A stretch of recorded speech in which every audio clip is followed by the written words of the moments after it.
having our last conference meet at home is a really, really cool experience. We had it as a freshman. We hosted, which was a lot of fun. I enjoyed that a lot. But I think I'm definitely going to appreciate it a lot more as a senior. I know the rest of the seniors are really looking forward to this. One last chance to show off in front of the home crowd. And obviously this track is a place we've become very, very familiar with. So not that there's a whole lot of home field advantage in track and field, but there's a little bit. And we're looking forward to taking advantage of that this time. We've been really fortunate our senior year to have our cross-country championships there. We had Skyhawks, and this of course is our last one.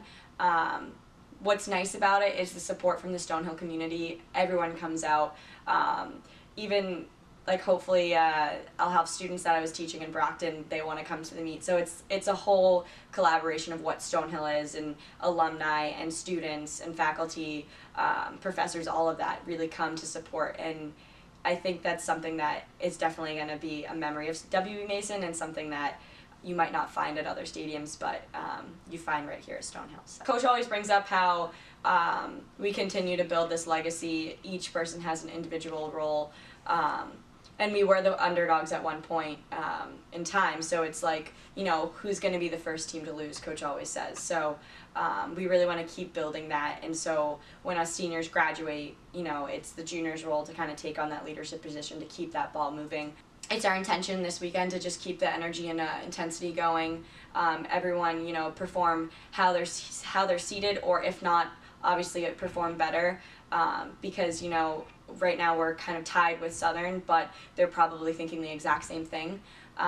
So, you know, just going in with the same intentions and intensity we've had in the past season. Our women are just determined to win. I had more kids coming up into my office asking if I needed them to do another event. Coach, if you need me to run the 5,000, if you need me to run the steeplechase, you know, just because they think they might get a point, and that point might matter. So I can tell they're all in. I can see them meeting in groups and starting to set the stage. And in the day and age of where, you know, 2 or 3 people on a team might be an All-American, and in some cases an entire program is designed around getting those people to nationals, it's refreshing to see such a committed group that just bleeds purple and wants to do it for Stonehill and the pride of winning. So I think we are set up to do a great job, but there's a lot of good athletes in the NE10. So I'll shy of, do I think we have a good shot? Yeah, I do. Do I think that they're going to have to be all hands on deck? Absolutely. Obviously our goal to win, go for the win. It'll be hopefully our 3rd win in outdoor and our 11th win total for us seniors, but also collectively as a group, just like kind of keeping the legacy going for the Stonehill Track and Field team. The men's team consists of not a few standouts, but a collection of really great athletes. There's very few that just, you know, kind of, if that person doesn't do well, all is lost, which is actually kind of a good problem to have. I think out of the 82 kids that we carry on men's and women's rosters, maybe 3 or 4 didn't hit the qualifying standard to get into the meet. We got our key performers who show up every meet, we know we can count on. But for us to get first or even second, like we'd really like to, it's going to come down to a lot of the people who aren't necessarily in the spotlight all the time, but who are in position to really make an impact on the meet.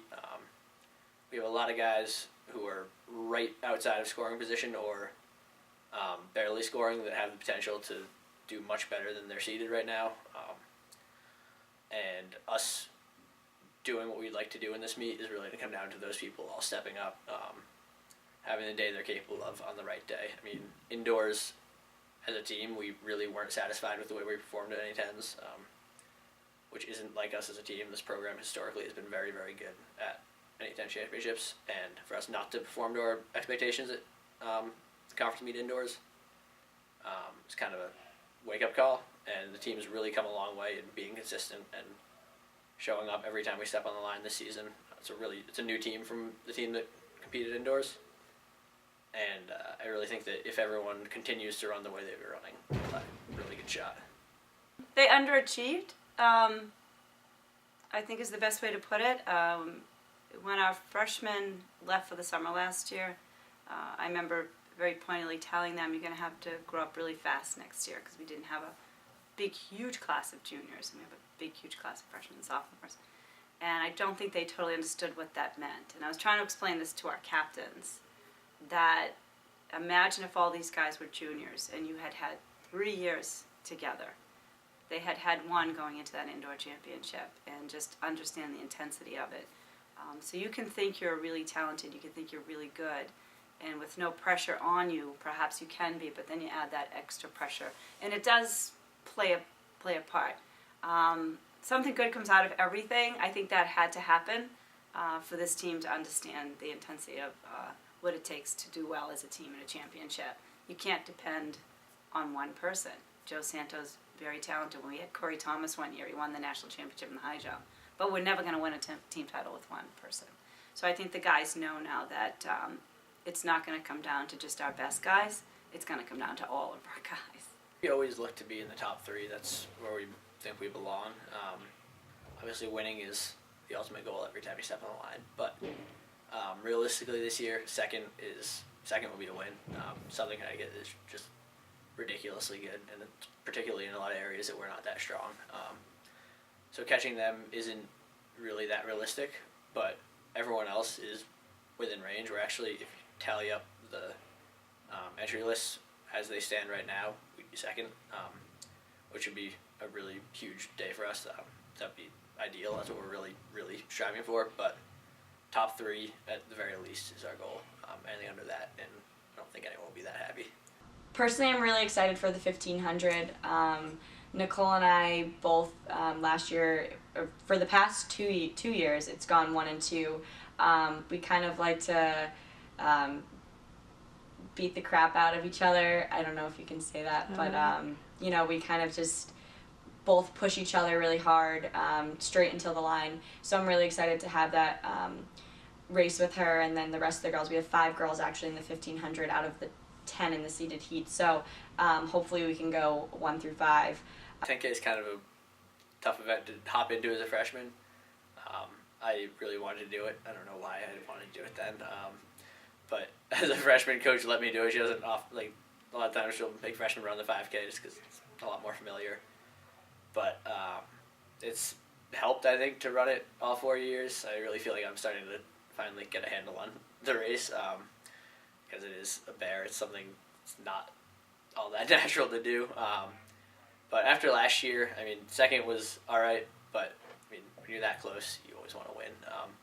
And this year, I would definitely like to win. I mean, that's the goal. Gone into every race this year trying to win it, and this one's certainly no different. Definitely top 2. Anything under that, I'd be very upset with myself. But I mean, I expect to give myself a chance to win it. And we'll see how the race plays out. I don't really know exactly what everyone else is going to do, but I've definitely got a game plan that I'd like to try to roll with, and we'll see how the race lets me do that. Outdoors is more challenging simply because it's the end of a long year for the distance kids, middle distance kids, and it's end of, because they're 3 seasons. And for the rest of the team, it's the end of 2 seasons. So trying to keep them inspired is always a focus of the coaching staff. But they are. I mean, I think the timing of our Skyhawks meet is instrumental in trying to gear them up, because we kind of tell them this is our home. You don't let people steal your lunch money, that kind of thing. And I really tell them it's a dress rehearsal for the championship. And the other thing is unfortunately track and field, they don't get to play to a home crowd ever. And track and field meets are so long that it is arduous. It's a long commitment for people to come and watch. So I think all those things have really inspired these kids. The fact the athletic department is so willing to host, and we host great meets. They do a great job. Shout out to them because they made the home meet really exciting. I can't even imagine how the championship will be.